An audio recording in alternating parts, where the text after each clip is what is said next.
Joining us now on the program from Oakland University as a professor of political science and the director of their Center for Civic Engagement, Dave Dulio. Dave, thanks for being with us today. Glad to have you on. It does appear that you are muted to us. Sorry about that. That's all You'd right. think we'd be used to it by now, right? Hey, you know what? It happens to the best of us. It happens on our side, too. So, we're not perfect either.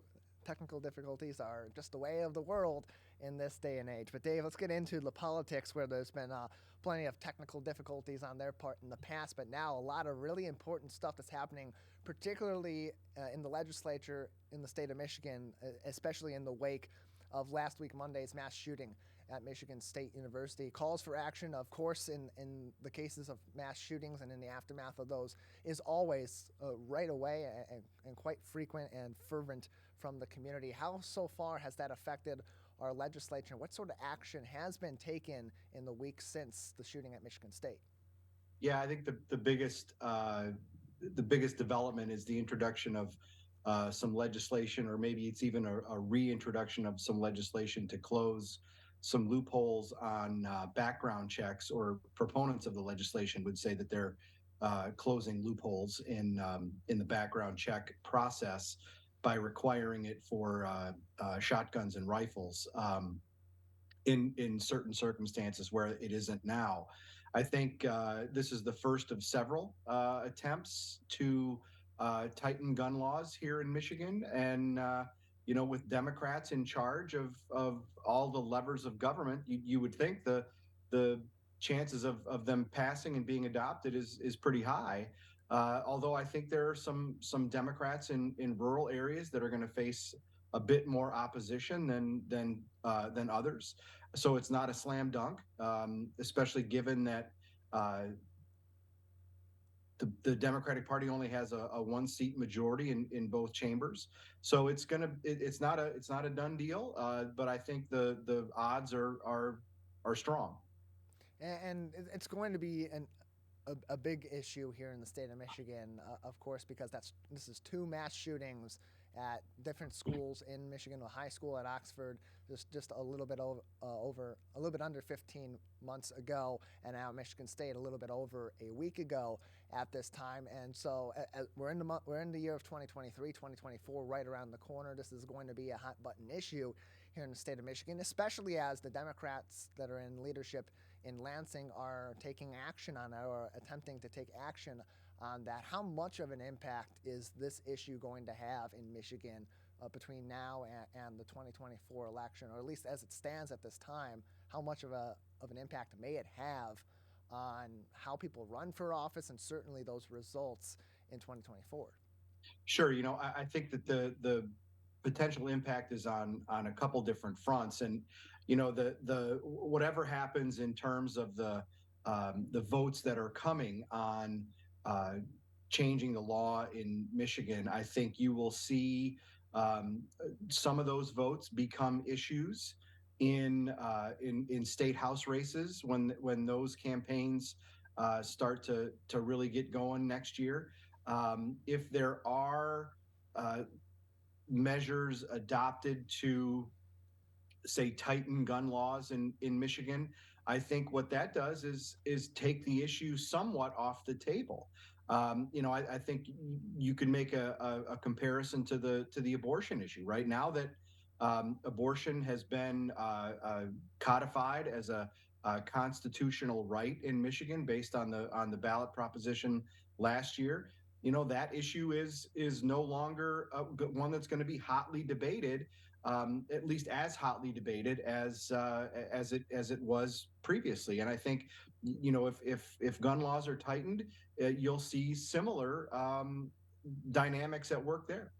And you would think, too, that if that is what happens with the Democratic majority, as you mentioned, very slight in both houses, one vote on each side, and a Democratic governor, and they're able to pass these gun laws, that is a high-level priority issue for the Republican Party. Second Amendment rights are a principal part of their party platform, and has been for a number of decades. How may that affect Michigan's political running in the national politics, especially given it is a swing state, and it's very important to a Republican Party, they're going to need to make adjustments, especially if that becomes law, and it'll definitely become one of their talking points.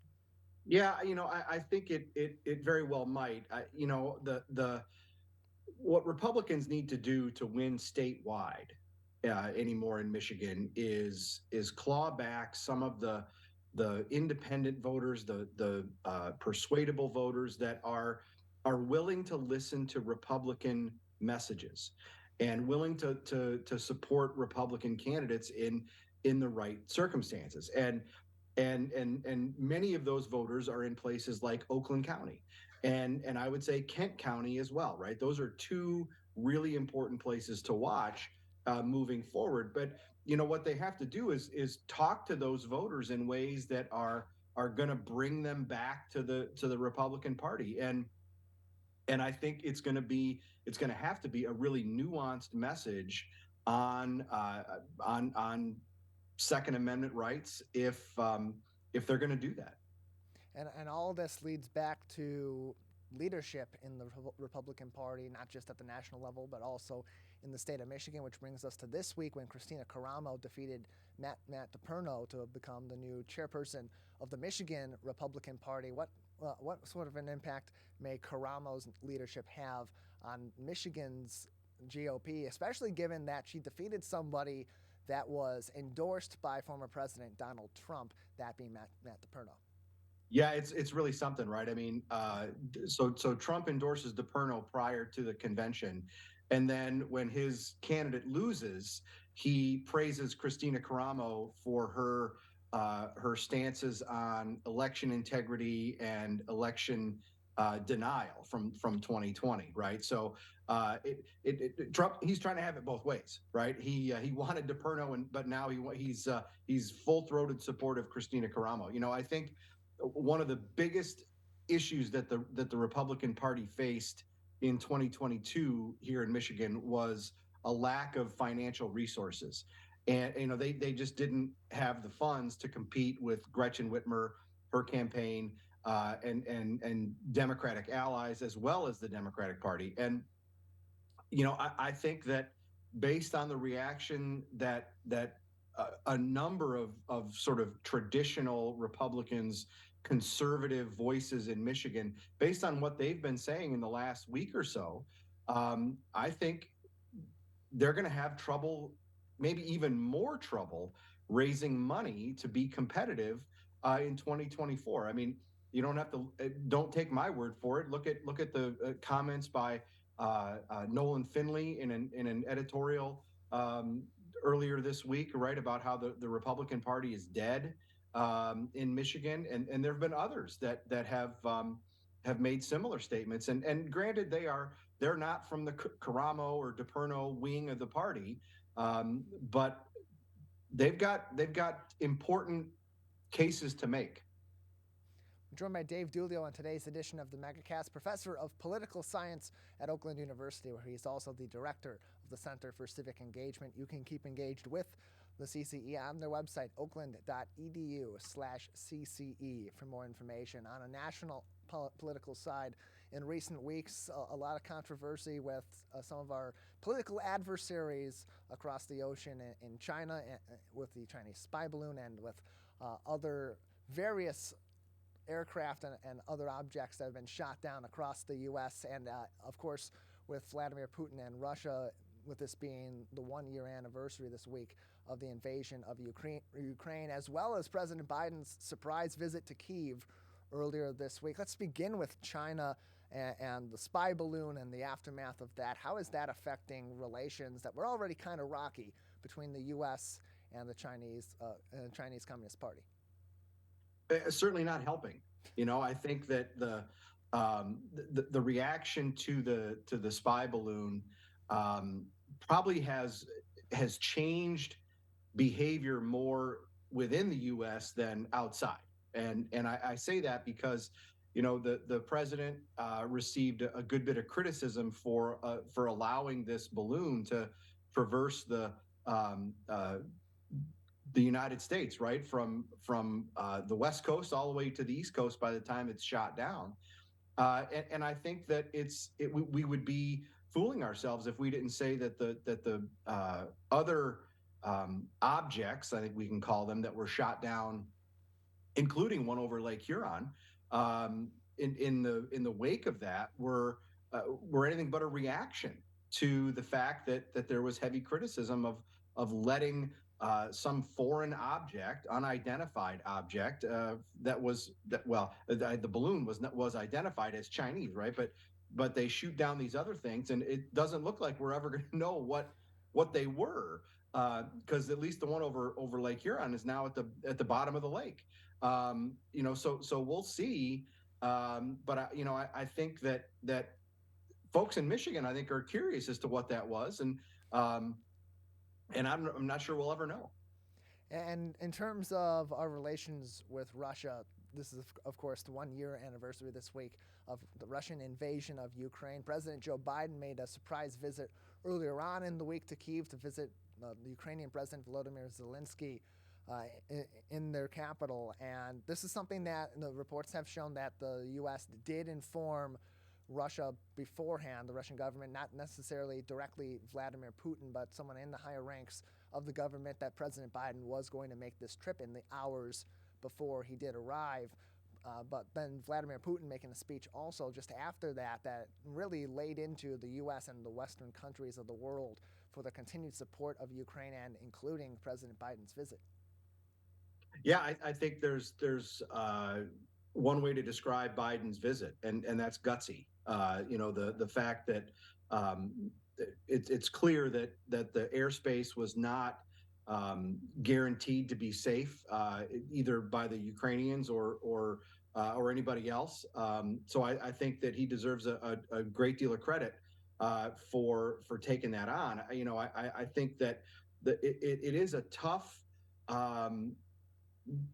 juxtaposition, though, with what's happening in Ohio, in East Palestine, with the train derailment, right? And that's not lost on some Americans that the president chose on President's Day here in the U.S. to go to Kyiv rather than weigh in on the train derailment. In terms of Putin, I think the bigger happening in that regard is his decision to have Russia not participate in that nuclear treaty that they've been operating under with other countries for years. Whether that really escalates things or ratchets up the tensions, we'd have to talk to an international relations expert, but I can guess their response. But I think that's the more important Russian reaction to recent developments. We're joined by Dave Dulio from Oakland University's Center for Civic Engagement. He also is a professor of political science at Oakland University as well. More information, oakland.edu/CCE. Dave, before we let you go, anything else that you'd like to discuss that may be going on at the Center for Civic Engagement that we can keep an eye out for or put on our calendars at this time? Yeah, for sure. Thanks, Tyler. Speaking of Ukraine, last Wednesday, we did a session that we call Office Hours, where we highlight experts that we have at OU, and we had some international relations experts talk about the 1-year anniversary of the war in Ukraine, and that's obviously in the past, but you can watch that panel on our YouTube channel, which is OUCCE on YouTube.